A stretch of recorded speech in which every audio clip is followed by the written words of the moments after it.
Defender family, this is the Squad Walker Associate Editor. We are here with State Representative Shawn Thierry. How you doing, State Representative? I'm doing well. Thanks for having me. As you can see, I'm here in the state capitol. Doing the people's work, doing the people's work. Yes, And sir. that's one of the reasons why we wanted to talk to you, because recently one of your votes has garnered a whole lot of feedback, so to speak. I believe it's on SB 14. Would you mind just giving us an overview of what that is, SB 14? Sure. So this was a piece of legislation that was setting the age to the age of 18, raising the age for children who experience what's called gender dysphoria. These are children that believe they are born in the wrong body and want to change their gender, their biological sex. Mm-hmm. And so, what we found is in the past few years, there have been doctors who are actually prescribing these children a drug called Lupron. It is to stop them from entering puberty, and it stunts their growth. The drug Lupron, believe it or not, I mean, this sounds like something out of a science fiction movie, but it is a chemical castration drug that is prescribed for sex offenders and child rapists. It is also a drug that is prescribed for men who have prostate cancer. It's a chemotherapy drug. Well, they are giving these drugs to children as young as 8 and 9 years old that do not have cancer, that are otherwise biologically healthy, to prevent them from entering into puberty. So the bill was to stop that practice, and then to stop them from getting what's called cross-sex hormones, which is high levels of estrogen and testosterone, which has been known to cause pulmonary embolism, as well as early osteoporosis and other side effects. Now, none of these drugs, just so you know, they're not FDA approved for this purpose. And then lastly, there were children under the age of 18 as well who are getting surgeries, irreversible, life-changing surgeries, meaning girls as young as 14 were getting double mastectomies, cutting off perfectly healthy breast tissue, as well as boys getting surgery on their genitalia, and girls doing the same. So what the bill was to do was just to set the age to 18, not to say they could not do this later. And the practice has been in Texas that that's pretty much the age of consent for most things. I'm not sure if you know that in the state of Texas, 18, you can't get a tattoo, even with parental consent, because it is it is permanent. And so we want to make sure that kids are, really aware of what they're doing, as well as in Texas, you cannot even go to a tanning salon under the age of 18 because of the increased risk of cancer and getting burned. We also, as you know, raised the age to 21 to purchase tobacco cigarettes, e-cigarettes, and the age is 21 for alcohol. So I voted to raise the age to 18, set the age of 18, which, most folks would find reasonable. But there were folks, transgender activists, that really are upset about that. And they, despite the harms, they want these kids to be able to get life-altering surgeries and take drugs as young as the age of 8. And I want to get to the position of those who disagree with your vote. But first, I'm just curious, what's been the response to your vote? I've heard numbers that sound outlandish, that you've received 2.8 million tweets in response to your 2.3 million views on Twitter. And that Wow. was the letter. I did a speech on the House floor. It was a very emotional speech because I'm a child advocate and I'm a parent. I have a 10-year-old daughter myself, and I've always had a heart for children. And I want these precious kids to be healthy and to live and have the opportunity to be the best version of themselves. And I want them, particularly, I'll have to say, my constituents, I represent majority Black and Brown communities. And all of the health disparities that we face, this would be one more health obstacle for kids, to where now, in addition to all of the other things our communities face, our kids would be at increased risk of cardiovascular disease, increased risk of stroke, increased risk of PCOS, diabetes. So I put the letter on Twitter the night of the vote, and who knew it was going to get 2.3 million views. By and large, been very, very supportive, but there are those who are equally as upset. Prior to the vote, I will say I was very surprised that there were folks that unfortunately started texting. They gave up my phone number. They were threatening me, calling me all kinds of names, trying to make me change my vote, wishing death on me. And unfortunately, that hasn't really stopped. Making racist comments towards me. Even on Mother's Day, I got messages for people saying they hope that my daughter wakes up an orphan. Lord have mercy.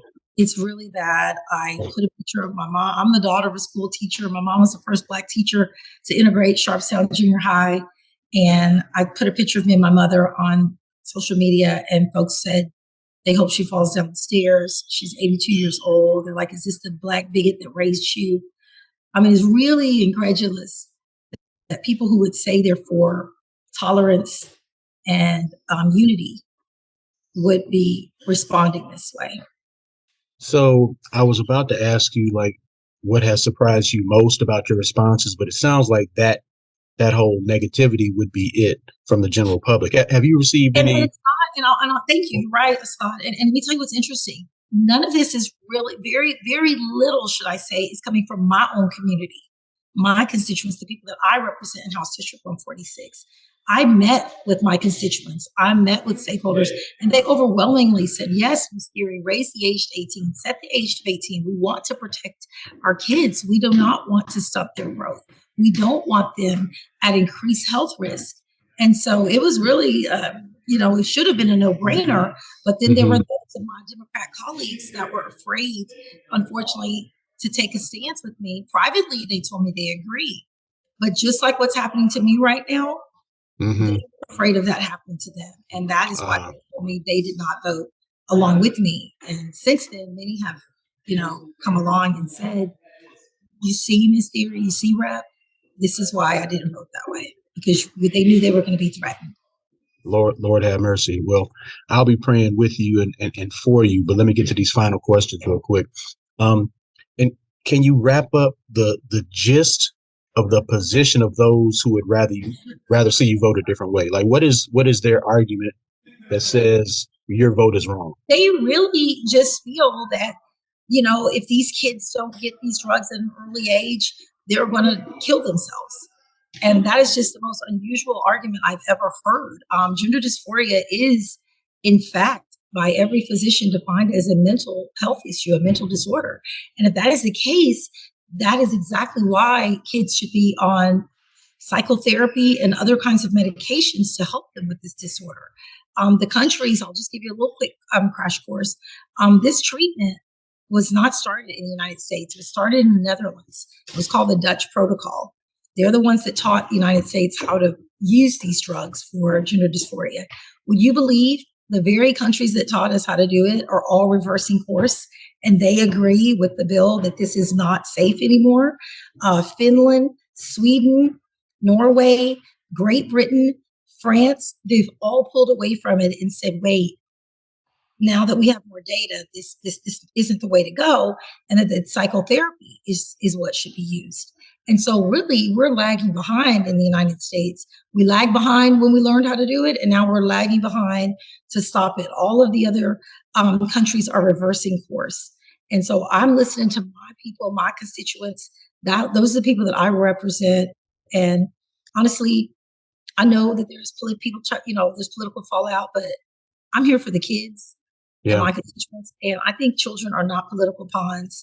And so if I have to take the heat, so be it. But I'm here to protect and keep these kids healthy and give them options. Give them options so they don't do something that's irreversible under the age of 18. Yeah. So what do you think it is about your position that folk who disagree with it are either just not recognizing or not taking into consideration? What is it that you think they're missing? Well, they've heard all the evidence. You can give them the data. They understand.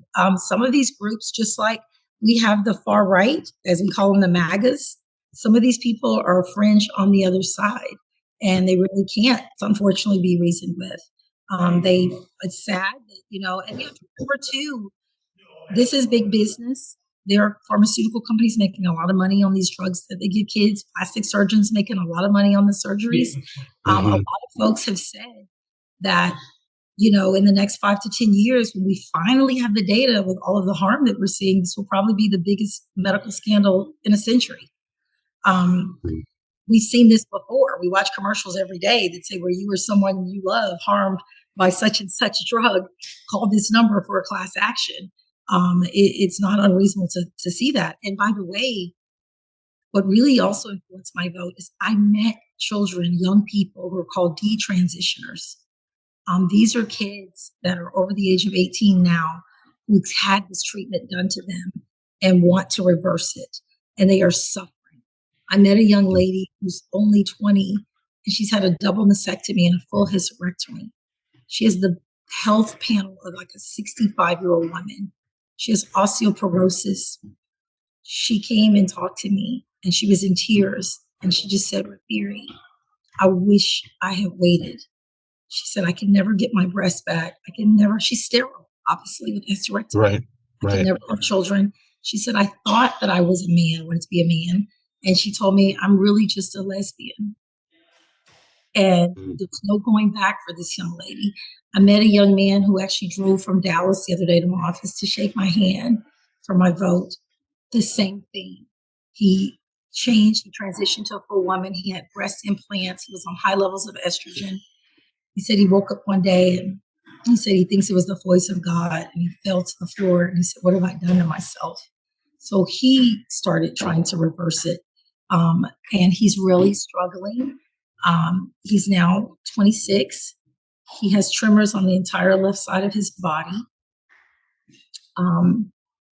He can never have sex with a person, a woman, or a man.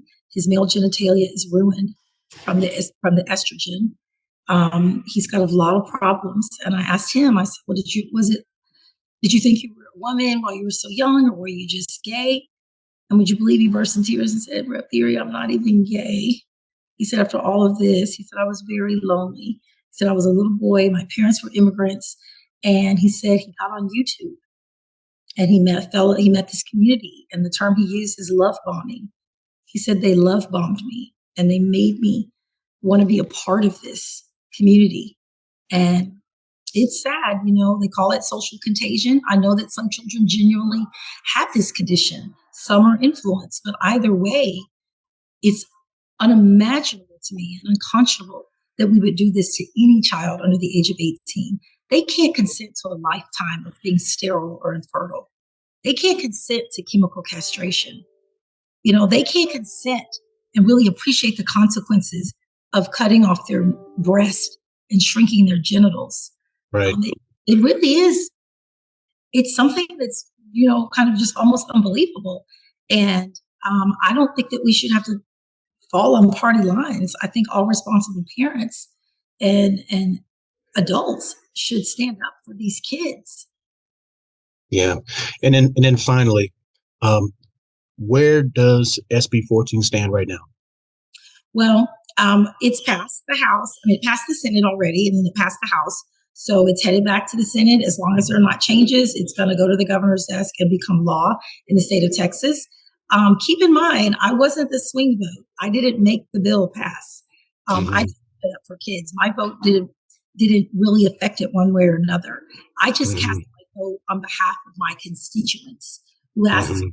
I represent House District 146, neighborhoods like South Park, Sunnyside, parts of Third Ward. I cast my vote based on my community, but it didn't make the bill pass, which is, again, the death threats and all of that is really kind of odd, considering it wasn't that I was the swing vote. Yeah. These bills have passed in about 16 to 18 states. And I think recently our neighboring state, Louisiana, they just passed the same thing on the floor. And 4 Black Democrats in Louisiana agreed with me and voted the same way. Is there anything else you think the general public needs to know that I've failed to ask about? Well, I think you've covered it very well. I think that we have to keep in mind that one thing people may not be aware is that there are 150 state representatives. We all represent individual districts, and if we were all supposed to vote the same, we would only have three. We would have one Democrat, one Republican, and one tiebreaker. So Mhm. clearly, we're here, and we have so many because we represent different interests. And so Mhm. my constituents are different than someone who lives in Austin, perhaps, or maybe different from someone in another part of maybe the Panhandle or what have you. And so I was here, and I was elected to fight for my people and the people that sit here ready to be their voice. And that's what I'm doing. And so sometimes, you have to be courageous. And I have no regrets. I know when I put my head down on the pillow, I did the right thing for these children, and I'll never, ever sell